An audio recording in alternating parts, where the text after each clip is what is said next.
Bismillahirrahmanirrahim. Pleasant stories and anecdotes. Do not celebrate the death of an enemy.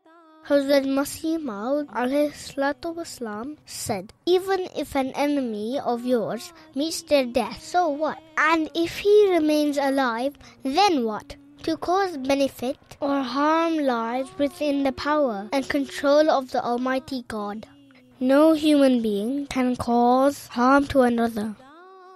Saadi has written an anecdote. It is Gulistān that someone brought the good news to Nusherwan that a certain enemy of his had been killed, and that his country and fortress had been taken over by Nusherwan's forces. Nusherwan gave a marvellous response.